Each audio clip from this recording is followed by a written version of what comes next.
1950s kids are going viral in 2021. With 7 million views and counting, they have spawned memes. I think we white women have an inferiority complex. The Eastern women and the Negro women have a sort of reputation for being so beautiful. And we're a little jealous of them. I guess you just envy us colored people. I'm a savage, yeah. Classy, bougie, ratchet, yeah. Sassy, moody, nasty, yeah. Hacking, stupid. And dozens of reaction videos. Person loses track of the dignity of the human Oh my god, he sounds like a man! You are gonna be so impressed. You cannot believe how these youngsters are answering the questions. This is hosted by... As you may have seen in our previous episodes, the kids taking part in the Herald Tribune Youth Forum, a cultural exchange held yearly in America, were among the brightest in their home countries. Many of them went on to have remarkable careers, taking prominent positions in government, diplomacy, business, or academia.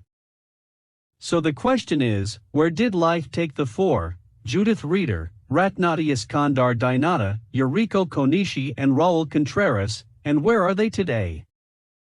The Indonesian girl, Ratnati, came across as shy and innocent, and not entirely confident speaking in English. Indonesia was formerly a Dutch colony, so opportunities for a girl at that time to learn English would have been very limited. Despite this, Ratnati asked poignant questions to the English girl, Judith, and made a very insightful statement about America, which was later elaborated on by Raul. And I think that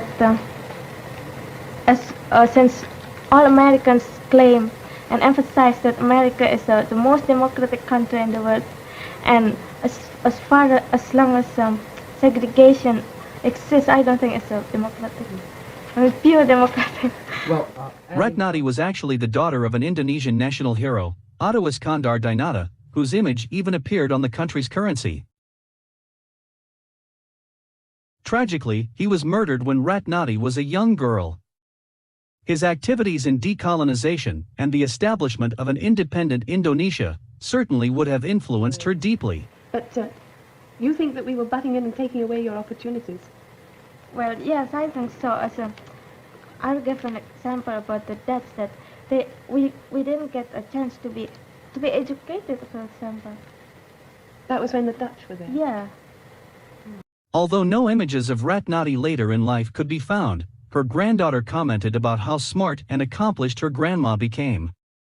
According to her, Ratnati went on to major in literature at an Indonesian university and received another degree from a university in France. She married a diplomat and lived in several different countries. Sadly, she passed away many years ago, but the memory of her endures. Judith Reeder often found herself on the defensive against the three Asian participants, such as when she naively tried to justify colonialism as something that intended to help other countries. In declaring this, she was likely echoing what she had been taught in school. But I know the British, when they started doing their colonization, they tried to help the countries they were in. Nevertheless, she listened carefully to the perspectives of the other kids to hear them out, and the debate proved to be a learning experience for her. In adulthood, Judith converted to Catholicism, which is a minority denomination in the largely Protestant Britain. Her religious devotion became a defining aspect of her life. In 1977, she and her family, including her 3 daughters and 1 son, traveled to Rome as part of a documentary series on religions. She spoke here about the meaning of grace to her as a Christian. Being a Christian should help you, to grow, to reach your full potential. No, I don't know. Grace is so hard to explain. You've got to allow yourself, you've got to accept that what happens to you. It is a method of growth towards God. But that's not always easy to accept. If terrible things happen to you, then the natural reaction perhaps is to close up and say, oh, I deny that, I don't want that to happen to me, it's a nasty negative thing and I don't accept it. When sometimes it may be precisely that negative thing which is the way grace is working within you. Today, Judith is in her 80s and still an active member in her church. The cute Japanese girl, Yuriko Konishi, charmed audiences with her delicate nature. She talked about how Japan was slowly changing away from a patriarchal society where women were subservient to men to one that was more equal. Before the war, there was no democratic, and women belonged to men, and men controlled women in everything. And men had first opportunity to everything. Even getting out of the door, women had to open the door first, and the men passed first. And in the bus. It is therefore fitting that Yuriko later became professor of sociology and a prominent influence on gender studies in Japan. She has served as the representative of Japan to the UN Commission on the Status of Women and was president of the Women's Affairs Council of Tokyo.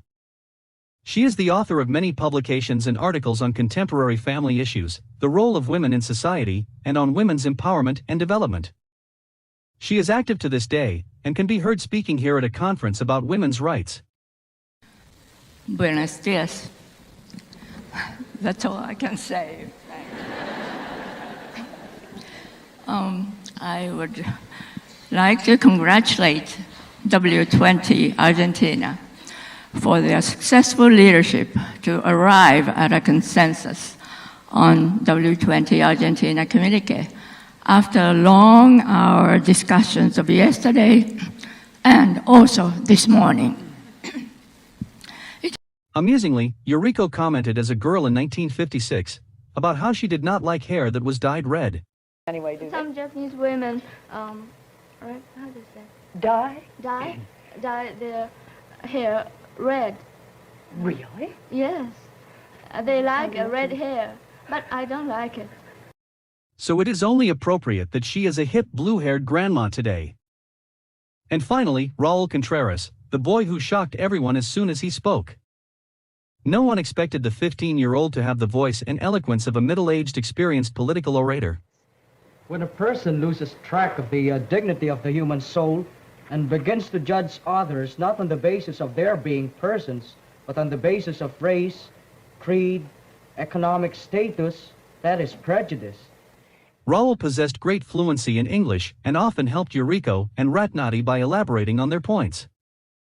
The entire debate was very much dominated by Raul and his commanding presence, as he delivered many memorable lines. An especially powerful moment came when Raul invoked the American Pledge of Allegiance as a way to point out the hypocrisy of a still largely segregated USA. Americans watching at the time must have been stunned to see this young Asian boy recite back to them the words they knew so well. Raul used the pledge to highlight how shameful America's treatment of black people was at that time, and how it tarnished America's reputation in the eyes of the world. Well, adding something to that, isn't it that, in the Pledge of Allegiance to the American flag, you mentioned something about, I pledge allegiance to the flag of the United States of America and to the republic for which it stands, one nation indivisible under God, with liberty and justice for all. Well, the last phrase just doesn't suit everything.